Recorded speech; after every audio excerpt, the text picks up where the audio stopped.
Hello everyone, welcome to DevOps made simple. हम ये नया कोर्स स्टार्ट कर रहे हैं, Linux for DevOps engineers.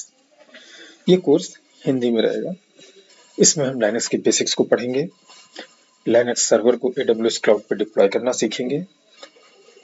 Third step में हम लाइनक्स के कमांड्स को पढ़ेंगे और उनकी प्रैक्टिस करेंगे। और ये जो हम लाइनक्स कमांड्स की प्रैक्टिस करेंगे, ये हम उसी सर्वर पे करेंगे जो हमने AWS क्लाउड के ऊपर डिप्लॉय किया हुआ है, ठीक है। और क्योंकि ऑलमोस्ट सारे क्लाउड्स जो हैं वो हमें फ्री टियर सर्विस प्रोवाइड कराते हैं, तो हम वहाँ पे लाइनक्स का फ्री टियर जो इंस्टेंस या कह लें सर्वर अवेलेबल है, हम उसी पे प्रैक्टिस करेंगे। क्योंकि in most of the cases हमारे पास विंडोज सिस्टम्स होते हैं और थोड़ी सी मुश्किल आएगी कि दूसरा सिस्टम OS हम इंस्टॉल करें और उस पर प्रैक्टिस करें। तो बेटर ये है, क्योंकि अल्टीमेट एम तो हमारा क्लाउड ही है ना, तो हम अभी से वहीं पे क्लाउड पे सर्वर को डिप्लॉय करते हैं और वहीं पे प्रैक्टिस करते हैं। चलिए अभी स्टार्ट करते हैं। Introduction to Linux. Linux is an OS based on Linux kernel. तो फर्स्ट ऑफ ऑल मैं आपको ये बता दूं, लाइनस टोरवाल्ड्स जी ने 1991 में लाइनक्स कर्नल को डेवलप किया था। तो जो लाइनक्स ऑपरेटिंग सिस्टम है, ये इसी लाइनक्स कर्नल के ऊपर बेस्ड है। अब आप कहेंगे लाइनक्स OS और लाइनक्स कर्नल में डिफरेंस क्या है? लाइनक्स कर्नल जो है उसको हम इस तरह समझ सकते हैं कि वो किसी भी ऑपरेटिंग सिस्टम का जो कर्नल होता है वो हार्ट होता है, और उसमें जब हम डिफरेंट डिफरेंट सॉफ्टवेयर ऐड कर देते हैं तो वो एक ऑपरेटिंग सिस्टम का रूप ले लेता है। अभी के लिए इतना समझना हमारे लिए काफी रहेगा। Third, it is open source. Open source मतलब इसकी आपको कोई कॉस्ट नहीं देनी है, आप इसको सीधे डाउनलोड कर सकते हैं, इंस्टॉल करिए और यूज करिए। और जरूरत पड़ने पे अगर आपको लगता है कि आपको उसके सोर्स कोड में कुछ मॉडिफिकेशन करना है आपके रिक्वायरमेंट को पूरा करने के लिए, आप इसको फ्रीली कर सकते हैं, और ये किया भी गया हुआ है।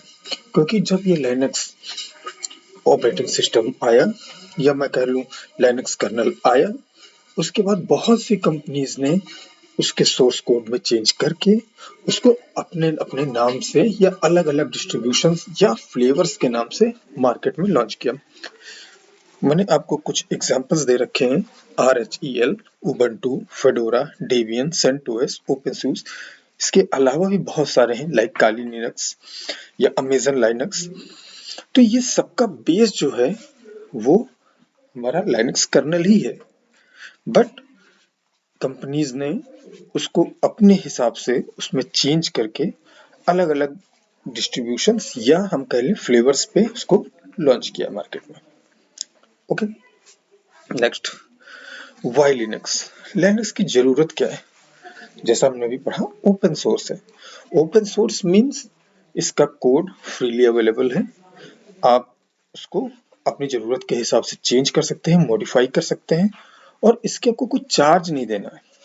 जैसे विंडोज मशीन्स होती हैं, आप विंडोज इंस्टॉल करेंगे तो विंडोज के लिए आपको लाइसेंस लेना पड़ेगा, और उसके बाद आपको उसकी जरूरत पड़ेगी, आपको एंटीवायरस की जरूरत पड़ जाती है, बहुत सी चीजें हैं उसके साथ में जो जुड़ जाती हैं। बट और सबसे बड़ी बात है, विंडोज के सोर्स कोड में आपको चेंज नहीं कर सकते हैं, बट लाइनक्स के साथ ऐसा कुछ नहीं है।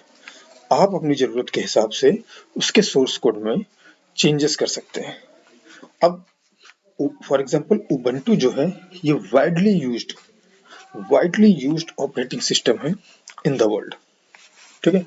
कुछ जगहों पे तो मैंने ऐसा पढ़ा है कि third largest used operating system है Ubuntu. Then second, multi user क्या है कि हमने एक सर्वर लॉन्च कर दिया, ठीक है, उसको एट द सेम टाइम मतलब साइमल्टेनियसली एक साथ बहुत से लोग एक्सेस कर सकते हैं। एक ही फोल्डर में कई लोग एक साथ काम कर सकते हैं, और लाइनक्स के ऊपर कोई प्रभाव नहीं पड़ेगा, वो उतना ही अच्छा चलेगा, क्योंकि लाइनक्स ऑपरेटिंग सिस्टम जो है बहुत लाइट वेट है, okay, in comparison to Windows.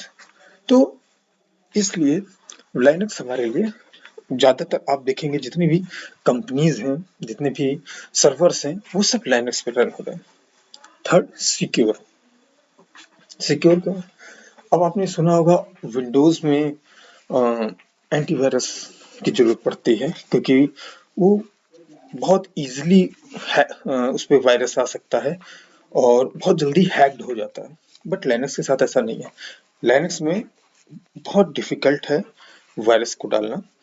Secondly, अगर इन केस वायरस वहां आ भी गया तो उसमें सबसे बड़ी बात यह है कि जैसे किसी फोल्डर के अंदर आ गई आपकी करप्टेड फाइल है या ऐसी फाइल है जो जिसमें वायरस है, वो उस फोल्डर के अंदर ही रहेगी, बाहर नहीं जाएगी। विंडोज में क्या होता है कि अगर एक फोल्डर के अंदर वायरस आ गया तो वो क्या करेगा, पूरे सिस्टम को एक फोल्डर से दूसरे फोल्डर, दूसरे फोल्डर से तीसरे फोल्डर, एक ड्राइव से दूसरी ड्राइव, वो पूरे सिस्टम को आपको कवर कर लेगा। बट लिनक्स में ऐसा नहीं होता। यहाँ पे आपको सिंपली क्या करना है, जिस फोल्डर में आया है आप वहां जाइए, वो जो फाइल है उसको डिलीट कर दीजिए, नई फाइल बना लीजिए, या कहीं आपने उसका बैकअप रखा हुआ उसको यूज कर लीजिए। लेकिन विंडोज में ऐसा नहीं होता, उसके लिए आपको वायरस की जरूरत पड़ती है, और इन केस अगर एंटीवायरस की जरूरत पड़ती है, और इन केस एंटीवायरस से भी काम नहीं हो रहा तो आपको री इंस्टॉल करना पड़ेगा। Okay. Fourth, stable and reliable. Stable and reliable का मतलब ये है कि फर्स्ट ऑफ ऑल क्या होता है कि लिनक्स ऑपरेटिंग सिस्टम जो है बहुत लाइट वेट है। लाइट वेट है इसलिए इसकी फंक्शंस, जो इसकी स्पीड है, फॉर एग्जांपल मैं आपको ऐसे बता दूं कि जो ये रैम कंजम्पशन इसका है वो बहुत कम है। ठीक है। तो इसकी जो रिलायबिलिटी है, जो इसके काम की, आपको जो रिलायबल क्या होता है, रिलायबल यही होता है ना कि भरोसेमंद। तो इसलिए ये इसका जो फंक्शनिंग है वो फास्ट है, सेफ है। और रही स्टेबिलिटी की बात, स्टेबिलिटी की आप बहुत कम सुनेंगे, बहुत ही रेयर ऐसा है कि लिनक्स सर्वर में कुछ ऐसा इश्यू आ जाए कि काम कर रहा है, काम करते करते या रिबूट हो जाए। ठीक है। विंडोज के साथ बहुत यूजली ये सब होता रहता है, बट लाइनक्स के साथ ऐसा नहीं होगा कि वो रिबूट हो जाए। ठीक है। एक आपको मैंने सिंपल एक एग्जांपल दिया है। ठीक है। ओके, चलिए आगे बढ़ते हैं। Linux architecture. अब लाइनक्स आर्किटेक्चर में सबसे कोर में क्या होता है, अब देखेंगे हार्डवेयर। आप यहाँ राइट साइड में देखिए, यहाँ पे मैंने जो बना रखा है समझाने के लिए, यहाँ देखिए कोर में क्या है, हार्डवेयर। हार्डवेयर क्या है, हमारा सिस्टम, हमारी मशीन, जिसके ऊपर हमारा ओएस इंस्टॉल्ड है। ठीक है। उसके बाद आता है कर्नल। कर्नल क्या है, कर्नल जो है हमारा मेन ओएस है। ठीक है, आप इस तरह से समझ लीजिए, मेन ओएस जो है हमारा वो कर्नल पे ही बेस्ड है, क्योंकि कर्नल क्या करता है, कर्नल हमको ये सर्विस प्रोवाइड करता है कि जो हमारा सॉफ्टवेयर है, फॉर एग्जांपल मैं आपको एग्जांपल दे दूं, जैसे अगर विंडोज का एग्जांपल ले लें तो एमएस ऑफिस है। तो एमएस ऑफिस से आप अगर कुछ फंक्शन करते हैं या कुछ आप उसको ओपन करते हैं या उसमें कुछ भी आप काम कर रहे हैं, तो कर्नल क्या करेगा, वो हार्डवेयर से और सॉफ्टवेयर के बीच में जो कनेक्टिविटी है वो प्रोवाइड कराता है। उसके अलावा और भी फंक्शंस होते हैं जो सिस्टम के अंदर, वो लिनक्स कर्नल ही करेगा। ठीक है, मैं यहाँ पे लिनक्स कर्नल की बात कर रहा हूँ, ये किसी भी ओएस में कर्नल ही फंक्शन करता है। देन आता है शेल। इसके बारे में भी हम पढ़ेंगे, और शेल लैंग्वेज भी हम पढ़ेंगे, शेल स्क्रिप्टिंग, ये बहुत इंपॉर्टेंट है। अब आप यहाँ पे देख सकते हैं, a language that interprets commands to facilitate communication with hardware. अब ये क्या है, शेल क्या है, ये एक ये हमारे द्वारा जो हम भी, फॉर एग्जांपल हम तो जो भी कमांड देते हैं वो ह्यूमन रीडेबल फॉर्म में देते हैं, बट मशीन वो उसको नहीं पढ़ सकता, मशीन को चाहिए मशीन रीडेबल फॉर्म में। ठीक है। तो शेल क्या करता है, जो हमने इंस्ट्रक्शंस दिए, जो हमने कमांड्स दिए, उनको ह्यूमन रीडेबल फॉर्म से मशीन रीडेबल फॉर्म में चेंज करता है। ओके। अब आता है applications and utilities. Application and utilities क्या आता है, जैसे ये एक तरीके से मैं आपको कैसे एक सिंपल एग्जांपल से मैं बताऊं। अब देखिए, पहले तो हम डेफिनेशंस पढ़ लेते हैं। Programs that provide instructions to hardware guiding it on what task to perform. तो एप्लीकेशन या यूटिलिटीज क्या है, अब एप्लीकेशंस क्या होते हैं, फॉर एग्जांपल आपके मोबाइल्स में एप्लीकेशंस होते हैं, आप जिसको शॉर्ट फॉर्म में ऐप कहते हैं। तो ये क्या करता है, ये हमारे हार्डवेयर को, फॉर एग्जांपल आपका कैमरा है, वो एक एप्लीकेशन है। तो वो क्या कर रहे हैं, हम उस एप्लीकेशन से क्या करें, हमको जैसे फॉर एग्जांपल कैमरा से हमको फोटो लेनी है, ठीक है, तो वो हार्डवेयर को, जो कैमरा आपका सिस्टम में लगा हुआ है, चाहे वो मोबाइल हो, चाहे लैपटॉप हो, चाहे आपका डेस्कटॉप हो, उसके ऊपर आपने कैमरा यूज कर रखा, तो जो एप्लीकेशन है वो हार्डवेयर को इंस्ट्रक्शन दे रहा है कि भाई अब हमको कैमरे की जरूरत है, अब आपको फोटो लेनी है, ठीक है, या हमको वीडियो कॉन्फ्रेंसिंग करनी है, या हमको एक वीडियो कॉल करनी है। तो ये काम हमारा एप्लीकेशन या यूटिलिटीज के अंदर में रहता है। हार्डवेयर के बारे में हम पढ़ चुके हैं, ठीक है। चलिए नेक्स्ट, अब यहाँ पे मैंने एग्जाम्पल के लिए आपको समझाया लिनक्स कर्नल है क्या। अब मेरे कहने का यहाँ पे मैं आपको ये बताऊंगा कि देखिए, मैंने जैसे पहले बताया कि यहाँ पे मल्टीपल डिस्ट्रीब्यूशंस हैं, या हम कुछ जगहों पे कहते हैं मल्टीपल फ्लेवर्स हैं। फ्लेवर्स क्या है, कर्नल वही है, ठीक है, जो लाइनस जी ने डेवलप किया था। अब क्या है कि बहुत सी कंपनीज ने उसको लेके अलग अलग फ्लेवर्स निकाल दिए। तो उस चीज को कैसे, मैं आपको मैंने एक एग्जांपल लिया हुआ है।